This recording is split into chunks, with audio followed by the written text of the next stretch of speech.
In previous videos, we've looked at how we can use vectors to solve certain questions using I and j terms, where I tells you how far you're moving left or right, and j tells you how far you're moving up and down.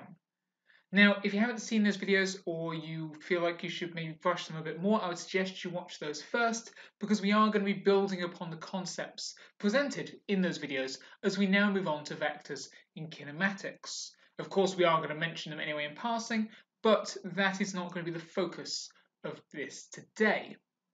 Instead, we're going to be looking at how we can apply vectors to more wordy scenarios involving the positions and velocities of moving objects, either by each other, near each other, or maybe even when they collide. The base kind of equation that we're going to be using for a lot of this is that the final position of a moving object equals its start position plus velocity times time. But we could also apply the same thing to the final velocity equals start velocity plus acceleration times time. Although in this case, if we had a constant acceleration, we could just start applying suvat as we did in the previous vectors in mechanics. Additionally here, we may now also have to consider how we can use this with distance and speed. When we first introduced suvat, we made the distinctions of displacement being distance in a specific direction, just as how velocity is speed in a specific direction. When we're looking at vectors, because we're in terms of I and j, we are specifying the direction. So those are obviously going to be, velocity and displacement. But if the question does specifically ask for speed, we're looking for the resultant of those. We're looking for the magnitude. So distance would be the magnitude of displacement, which you may see just represented with the modulus symbol, and speed would be the magnitude of velocity. So in each case, if we were just to say that it's xi plus yj, so whether it's distance or speed, displacement or velocity going some way to the right and some way up, the magnitude of this you would treat like Pythagoras' theorem. So we will take the square root of x squared plus y squared. Just looking at the actual numbers of I and j, you're not including the I and j itself, because they are just pointing you in a direction. They are not a quantity in and of themselves. So with these couple of concepts here that we can now go on to try to answer questions. So we might have that a particle P is moving with constant velocity of minus 5i plus 8j meters per second. And to start off with, we're going to find the speed and bearing of P. Well, it's asking for speed. This is going to be a velocity though, because it's in vectors, so we need to get the magnitude of it. So let's say that we'll have the square root of minus 5 squared plus 8 squared. And that, if you put that in the calculator, you're either going to keep as root of 89, or if you want, you could say that's like 9.43. meters per second. It may depend on what the question is specifying for in regards to the resolution of your answer, and if it doesn't specify, then it's just your personal preference. As for the bearing, remember, if we are going to represent this as a triangle, say from a starting position, you have gone 5 to the left because it's minus 5i, and then you're going up by 8, so it's positive 8j. This we could now turn into a right angle triangle, with the resultant being the hypotenuse going in this direction. Now bearing is when we then take a north line from that starting position and then look for the angle going clockwise. So in this case, this is going to be 270 degrees here. And so if we can work out what this angle just inside the triangle is going to be and add that on to the 270, that will give us the full bearing. Yes, this angle up here would be smaller, but the bearing always is clockwise. Because when we're calculating this, the 8 is going to be the opposite side of the triangle, and the 5 is going to be the adjacent, we're going to be using tan. Specifically, because after the angle itself, we'll do tan inverse of your 8 over 5. That's going to get you an angle of approximately 58 degrees. Therefore, the bearing, if you add that onto the 270, is going to equal 328. For a second part of the question, we may go on to then say, at time t is 0, p is at A with a position vector of 7I minus 10j meters. When t equals 3, the velocity changes, so from the velocity we had before to now be ui plus vj meters per second. After a further 4 seconds, it passes through the origin, so 0, 0, and continues at ui plus vj meters per second. Find u and v, and then find the total time taken for p to be due south of A. Okay, so we're going to work this through bit by bit. If we're going to work out what velocity will have to have been happening in order to bring p to the origin, we need to know the position vector of p when the velocity made this change. We need to know where did p get to after travelling with the original velocity for those 3 seconds. So we'll be using this expression here, that the final position will be the start position, and we know it started at 7i minus 10j, plus the velocity, again we're still using the old velocity for now, of minus 5i plus 8j, times by a time of 3.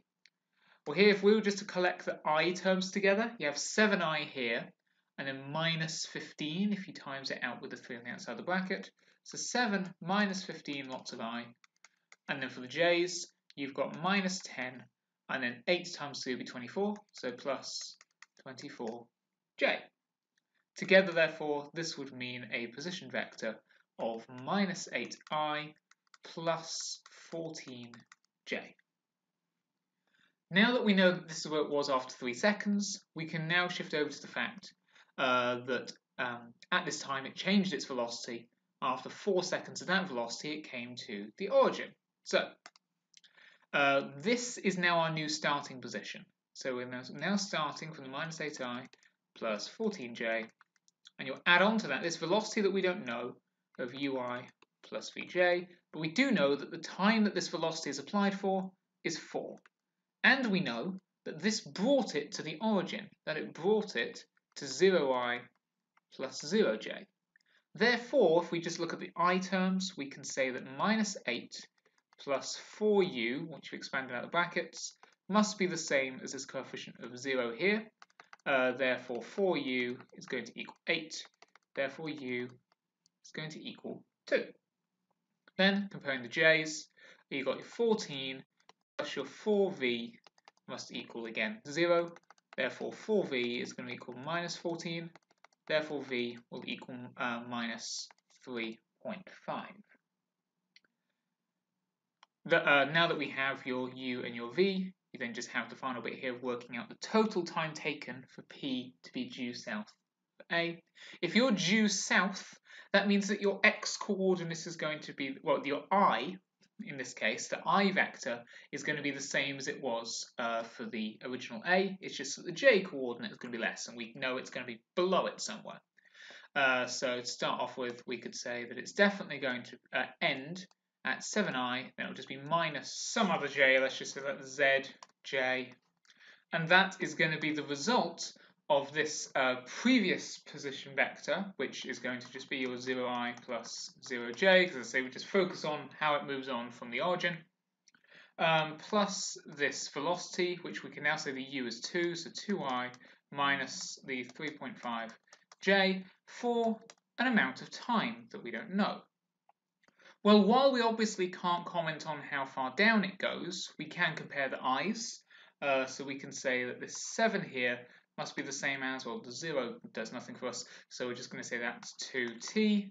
Therefore, we're looking at t being 3.5 seconds after it has left the origin. The question specified, though, the total time, so we need to combine all of the times together from the start of the question. So from when it first left, it travelled for 3 seconds before it changed velocity. This velocity was then maintained for another 4 seconds until it reached the origin, and now we've just said that it continued for another 3.5 seconds after leaving the origin before being due south. Therefore, the total time taken to be due south of its starting point is 10.5 seconds.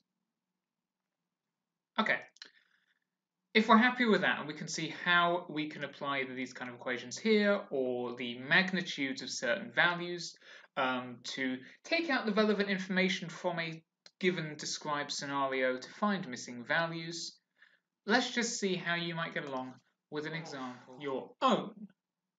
Now, let's say that you have a model boat A moving on a lake with a constant velocity of -I plus 6j. And at time t is 0, A is at the position vector of 2I minus 10j meters. Find its speed and bearing. Then you also have that at t equals 0, a second boat B is at minus 26I plus 4j meters and has a velocity of 3I plus 4j meters per second. Find the position vector P of where A and B will collide. And finally, given instead that B has a speed of 8 meters per second and moves in the direction of the vector 3I plus 4j, find the distance of B from P when t is 7. Okay, so think about how we approached the questions previously and how these are either similar or different, and what those differences may then further entail. How can we still use these same principles to calculate them? Pause the video, have a go for yourself, and then press play again when you're ready to compare. So, the beginning of this question is much like the beginning of the previous one, in that we have to find speed and a bearing. Well, for that speed, that's where we did the Pythagoras of the initial velocity. So the square root of -1 squared, because -1 lot of I, plus 6 squared, all square rooted. And we can either keep that as the root of 37, or we can say that that's approximately 6.08 meters per second. Now then, as for the bearing, if we were to again think, okay, we're going to the left a little, we're going 1 to the left, but then we're going to go 6 up. That is going to lead to a right-angled triangle like this, with that kind of resultant. The bearing, once again, it will take our starting position, do a line going straight up for the north line, and so that the angle will be all the way clockwise to here. Yet again, this is 270. So if we just add on whatever this angle inside the triangle is to 270, that will give us our bearing. Well, once more, we're going to have tan inverse. This time it's going to be 6/1, and that will get you an angle of approximately 80.5 degrees. Now, if you were to add this onto the 270, you would get 350.5, but strictly speaking, usually with bearings, we just want it to be the 3 digits, so we'll say that that's a bearing of 351. Now, as for the second bit over here, when we're told that when at t is 0, a second boat B is now here, so we now have 2 starting positions essentially, and it has its own velocity as well. So find the position vector where they collide. Well, they'll collide when their final positions are the same as each other. So if we get what the expression would be for A's would have a starting position of your 2I minus your 10j, and add on to that your velocity of -I plus 6j to the power, well, not to the power, but times t, and we don't know what t is yet.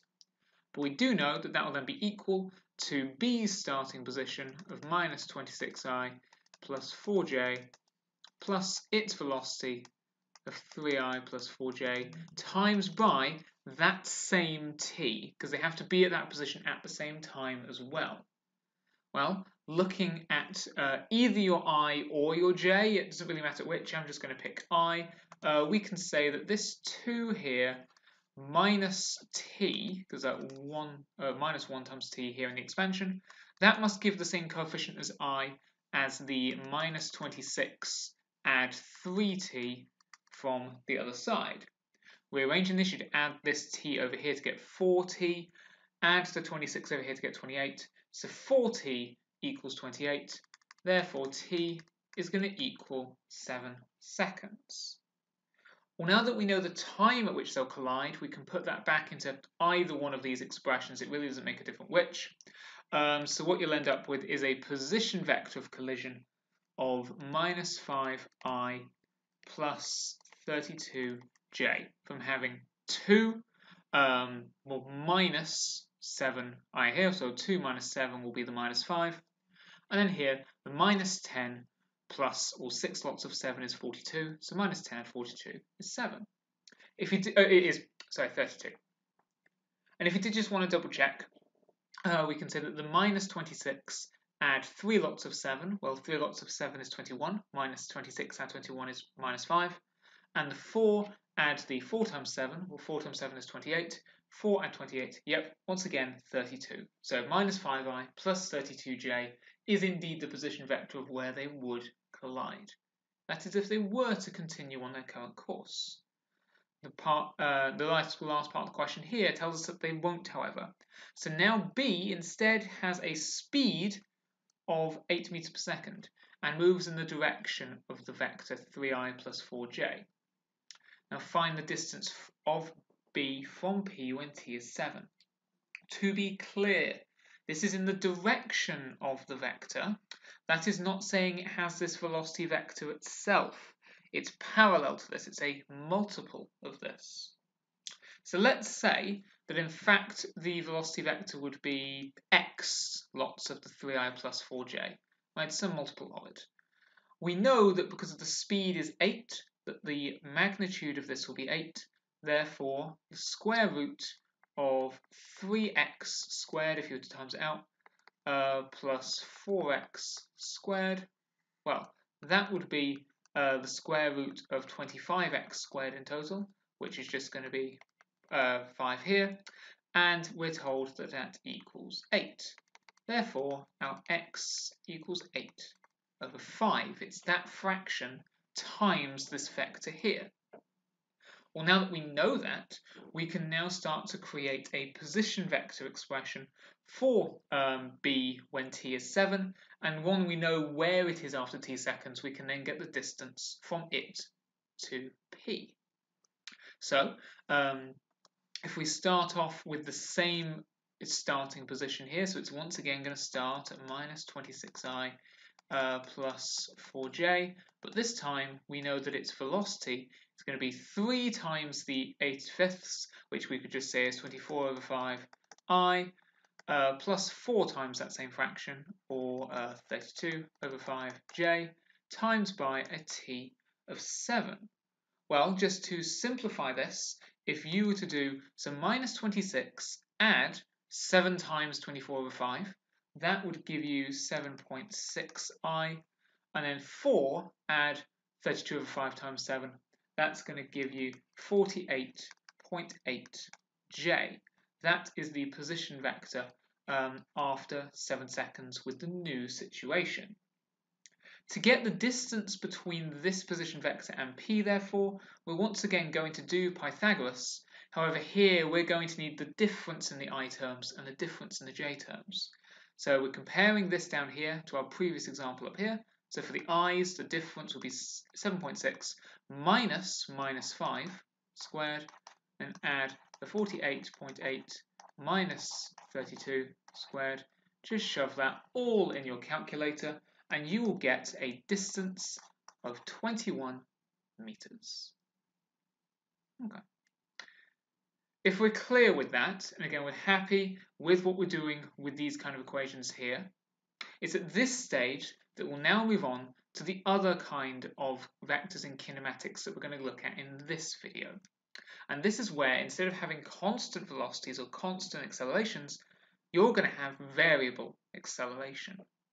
Now, if we think back to variable acceleration in general in maths, this is where we're going to be differentiating or integrating your displacement, velocity, and acceleration equations to get one or the other. And it's going to be now in terms of t for time.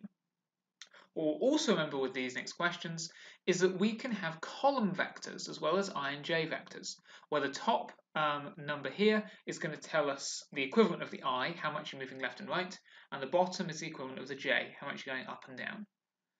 So the position of a planet is given by r equals, and so cos 2t by sine 2t. Now find its velocity and acceleration in terms of t. Well, the position of the planet here, we can think of as being like its displacement almost from kind of 0, 0 vector. So to get from the displacement to the velocity and then the acceleration, we are going to be differentiating. If it's any easier for you, given what we have been doing, you may want to rewrite this in an I and J term. That is to say that R would equal cos 2t I plus sine 2t j. Now to differentiate this to get the velocity, the differential of cos on its own is minus sine. However, you then also have to times by the differential of what's in the bracket. Usually, because it would just be like cos x, the differential of x is 1, so you wouldn't notice timesing by 1. But here, with respect to t, the differential of 2t is going to be 2. So we're now going to have minus 2 sine 2t I. And similarly for this, the sine 2t sine differentiates to cos. However, you also have to times by the differential of the bracket, which again will be 2. So that will be plus 2 cos 2t j. So that's your velocity. Remember, we don't have to do anything further with this. We don't need the magnitude because it's not asking for the speed. Velocity is staying in terms of I and j. Then, for the acceleration, we're going to differentiate again. So minus sine would become minus cos, but once again, we have to times by the differential of the bracket. So once again, times by 2.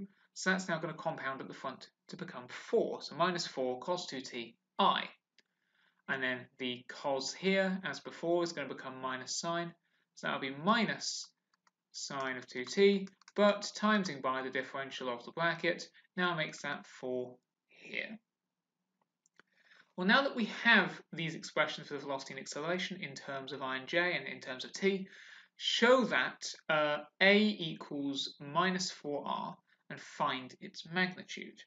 Well, if we can spot here, whether we keep it in terms of the I and j, or if you want to turn it back into just the column vector of minus 4 cos 2t and minus 4 sine 2t, whichever version you have, you can see that it's just minus 4 times each of the originals. So if I just use the I and j example, we can say that it's equal to minus 4 lots of that cos 2t plus sine 2t, and it becomes a plus again because you've taken the minus out.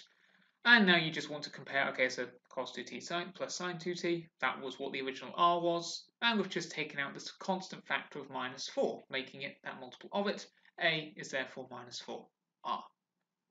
Now as for the magnitude, you will probably want to put this in the I and j form just to visualize it first of all, but then we'll be saying, okay, so it's the square root of, the minus 4 cos 2t squared. Well, minus 4 squared is going to be 16, and the cos squared, cos squared 2t.